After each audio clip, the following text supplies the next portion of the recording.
Et bonjour à tous, c'est Vidéodebac pour le test du Microsoft Lumia 950 XL. Après 2 semaines d'utilisation, il est assez difficile pour moi de vous le présenter comme je le ferais pour un smartphone Android ou iOS, tout simplement parce que Windows propose un OS différent, en constante évolution, et qu'il est important de comprendre ce qu'il a de plus ou de moins que ses concurrents. Pour ce faire, je vous propose de décomposer ce test en 2 parties, une sur le téléphone en lui-même et une autre dédiée au système d'exploitation. On commence tout de suite avec ce qui m'a plu chez ce Lumia 950 XL, l'USB type C, une connectique qui commence tout doucement à faire son entrée sur les smartphones haut de gamme. Microsoft a décidé de l'intégrer partout et c'est vraiment pratique, plus besoin de se demander dans quel sens il faut tourner le câble pour réussir à le brancher.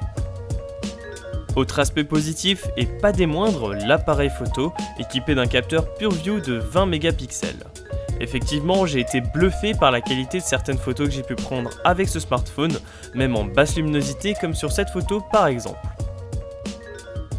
De plus, l'accès à de nombreux réglages manuels comme les ISO, l'ouverture, la vitesse de shoot et quelques autres est bien pratique pour ceux qui s'intéressent à la photo et qui veulent prendre des clichés plus réussis, surtout que le smartphone peut enregistrer vos photos au format DNG.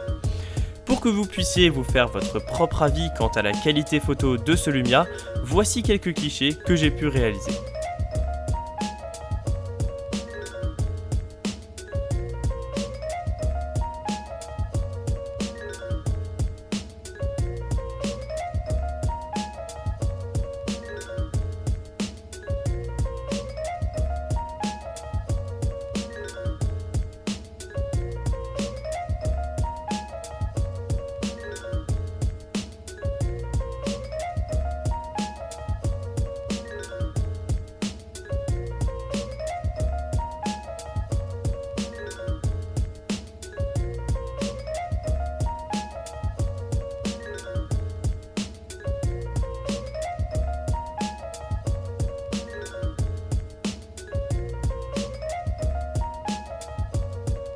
On reste dans le visuel, mais on va plutôt parler de l'écran de cette phablette. Et oui, je dis bien phablette, puisqu'elle abrite un grand écran de 5,7 pouces AMOLED de résolution Quad HD absolument magnifique. Les couleurs sont équilibrées, pas trop saturées ni contrastées. En somme, c'est du beau boulot de la part de Microsoft.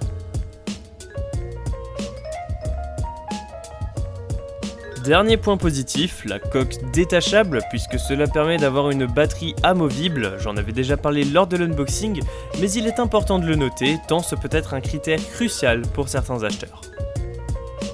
Un peu moins positif maintenant, certes, la batterie est amovible et c'est un bon point, cependant elle ne vous tiendra pas plus que la journée pour une utilisation normale.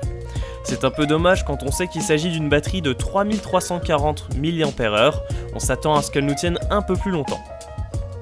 Encore un point un peu dommage, le Lumia 950 XL souffre de l'instabilité du processeur de chez Qualcomm, le Snapdragon 810. En effet, l'appareil a tendance à chauffer même si on ne l'utilise pas de manière intensive. Attention, rien de grave cependant, cela pourra vous réchauffer les cuisses pendant l'hiver. Dernier point un peu discutable, la conception du smartphone est entièrement en plastique. Je n'ai personnellement pas de problème avec ça, je le trouve d'ailleurs assez agréable au toucher, mais certaines personnes préféreront de l'aluminium ou du verre sur un téléphone de cette gamme à presque 700 €. Passons désormais à la partie un peu plus complexe de ce test, le système d'exploitation.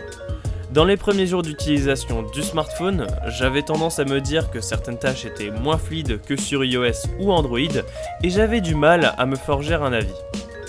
Mais voilà, je me suis penché sur ce coffret Windows 10 mobile et je suis vite tombé sur des fonctionnalités que l'on ne retrouve pas sur d'autres OS.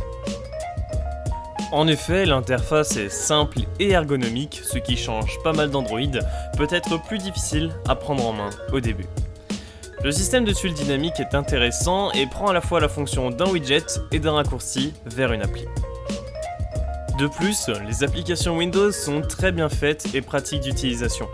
Les applications météo, cartes ainsi que la palette Office en sont de bons exemples. Mais voilà, l'expérience, même si elle reste agréable dans son ensemble, semble manquer de quelque chose et on a cette impression de « ouais, ok, c'est bien ». De plus, et ce n'est plus un secret, le store de Windows manque de contenu même si les principales applications sont présentes.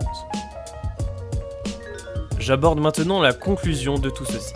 J'ai eu l'opportunité de tester la souris sans fil, le clavier Bluetooth ainsi que le Display Dock de Microsoft. C'est en utilisant ces trois produits avec le smartphone que j'ai compris où Windows 10 Mobile ajoutait un vrai plus dans l'utilisation de celui-ci. En effet, le Display Dock est un boîtier permettant de connecter le smartphone directement à un écran et d'avoir l'apparence de Windows 10 pour PC grâce à son lumière. L'affichage se fait rapidement, c'est fluide et on oublierait presque qu'il ne s'agit pas d'un ordinateur. Ajoutez à cela le clavier et la souris et vous avez sur vous tout ce dont vous avez besoin pour surfer sur internet, regarder des vidéos, faire du traitement de texte, de l'édition de fichiers et que sais-je. Windows 10 Mobile fait de votre smartphone un objet polyvalent qui, pour l'utilisation de certains, permettra de centraliser toutes vos tâches. Votre PC, c'est votre smartphone. Votre tablette, c'est votre smartphone. Et votre smartphone restera lui votre smartphone, mais il sera un peu moins parfait que les hauts de gamme Android et iOS. C'est ici que s'achève ce test, j'espère qu'il vous a plu, quant à moi je vous dis à bientôt pour de nouvelles vidéos.